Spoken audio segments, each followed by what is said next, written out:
उत्तर प्रदेश में 3 उपचुनाव में बीजेपी रामपुर सीट पर जीत हासिल करने में कामयाब रही।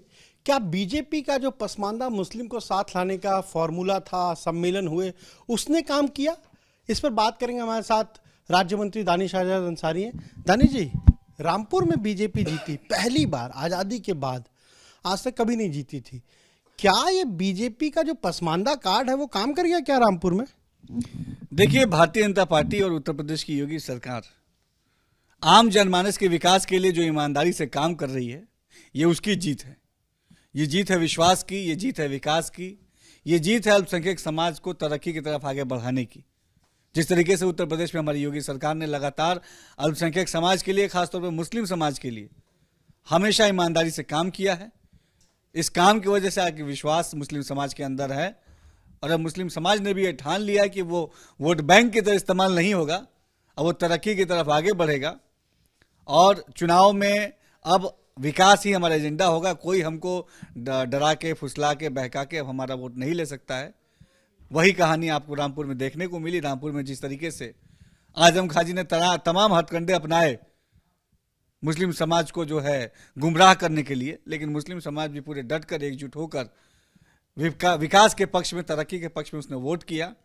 उसने योगी सरकार के विकास के मॉडल पे भरोसा जताते हुए रामपुर में वोट किया और रामपुर के इतिहास को बदल के इस बार आम जनमानस ने स्पष्ट संदेश दे दिया कि अब उत्तर प्रदेश की योगी सरकार पे सबको और खासतौर पर अल्पसंख्यक समाज को, मुस्लिम समाज को पूरा भरोसा है। नहीं, इसलिए क्योंकि जहां 54-55% अल्पसंख्यक वोटर हैं वहां बीजेपी जीत गई पहली बार, लेकिन खतौली जो बीजेपी की अपनी सीट थी वो नहीं बचा पाई। देखिए, हम खतौली में और अच्छा करेंगे और बेहतर करेंगे और लोकतंत्र में ये सब प्रक्रिया का हिस्सा है। निश्चित तौर पे हम उसके विकास के लिए और सजगता से और गंभीरता से काम करते हुए आम जनमानस के अंदर और विश्वास पैदा करने के लिए काम करेंगे। और हम लगातार, हमारी योगी सरकार डेवलपमेंट के लिए, तरक्की के लिए, उन्नति के लिए और उत्तर प्रदेश के विकास के लिए काम कर रही है और उसी पथ पे हम लगातार ईमानदारी से आगे काम भी करेंगे। ये पसमानदा सम्मेलन ये जिस तरीके से आप लोगों ने किया कई जगहों पर, उसका असर हम कह सकते हैं रामपुर में दिख रहा है। अब नगर निकाय के चुनाव होंगे, क्या पसमानदा समाज को टिकट भी मिलेगा इस बार बीजेपी से? देखिए, उत्तर प्रदेश में अभी आने वाले समय में जो नगर निगम चुनाव है, शीर्ष नेतृत्व तो इस बारे में गंभीरता से विचार कर रहा है कि अल्पसंख्यक समाज के हमारे साथियों को, खासतौर पर मुस्लिम समाज के साथियों को वोट दे, उनको टिकट देकर उनको चुनाव में भी उतारा जाए। निश्चित तौर पे हमने राजनीति के माध्यम से अपने उत्तर प्रदेश के, हमारी सरकार ने आर्थिक सशक्तिकरण के लिए, सामाजिक सशक्तिकरण के लिए हर दृष्टिकोण से काम किया है गंभीरता से, और मुस्लिम समाज के राजनीतिक सशक्तिकरण को आगे बढ़ाते हुए हम इन निकाय चुनाव में भी गंभीरता से टिकट देने के लिए विचार करेंगे। मैनपुरी में बीजेपी ने पूरी ताकत लगाई, केंद्रीय मंत्री हों, राज्य सरकार के मंत्री हों, सब वहां पर रहे, लेकिन उसके बावजूद डिंपल यादव 2 लाख से भी ज़्यादा वोटों से जीती हैं। क्या वहां पर बीजेपी का जो रणनीति थी, स्ट्रेटजी, वो काम नहीं कर गई?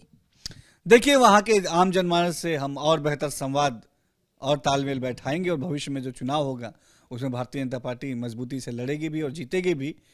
हम पूरी ईमानदारी से समाज के डेवलपमेंट के लिए काम करने वाली हमारी उत्तर प्रदेश की योगी सरकार है और भारतीय जनता पार्टी सबका साथ, सबका विकास के नारे को लेकर आगे चलती है और हम इसी नारे पे काम करते हुए भविष्य में जो चुनाव होंगे उनमें और अच्छा प्रदर्शन करके समाज को तरक्की की तरफ आगे ले जाएंगे। पार्टी के आपके जिला अध्यक्ष वहाँ कह रहे हैं कि समाजवादी पार्टी ने 150 करोड़ रुपए खर्च किए मैनपुरी चुनाव पे। ऐसा फीडबैक आप लोगों को भी कुछ मिला?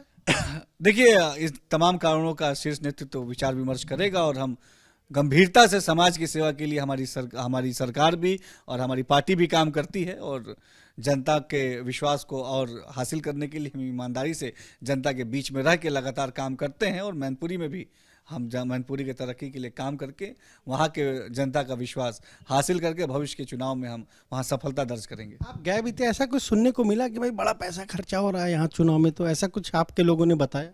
देखिए, समाजवादी पार्टी के वहाँ तमाम लोगों ने तमाम हथकंडे अपनाए और निश्चित तौर पे चुनाव में हम लड़ते हैं और जीत और हार दोनों उसका एक पहलू होता है।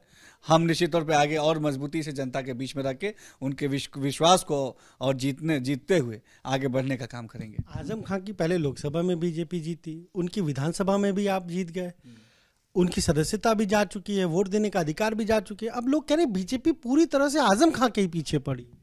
बीजेपी आजम खान के पीछे नहीं पड़ी है। देखिए क्या होता है, बहुत बड़ी कहावत है, हम लोग बचपन से सुनते आ रहे हैं कि जैसी करनी वैसी भरनी। तो वही चीज़ आजम खान जी पे आज देखने को मिल रही है। उन्होंने जब सत्ता में थे वो, तो जो सत्ता का दुरुपयोग उन्होंने किया, आज उसी का फल उन्हें मिल रहा है।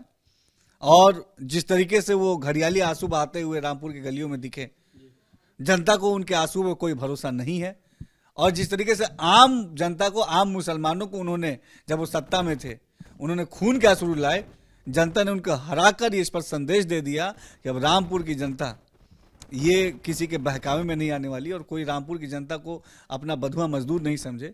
रामपुर की जनता स्वतंत्रता के साथ तरक्की की तरफ आगे बढ़ना चाहती है और वो योगी सरकार के मॉडल पर विश्वास करते हुए विकास को रामपुर की जनता ने चुना है।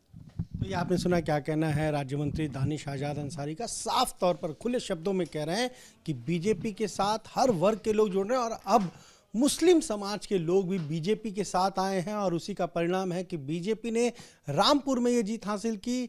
साफ तौर पर उनका ये भी कहना है कि अब जब उत्तर प्रदेश में निकाय के चुनाव होंगे तो बीजेपी पसमानदा समाज से आने वाले उम्मीदवारों को टिकट भी देगी।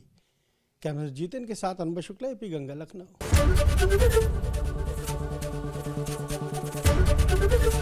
एबीपी गंगा, खबर आपकी, जुबान आपकी।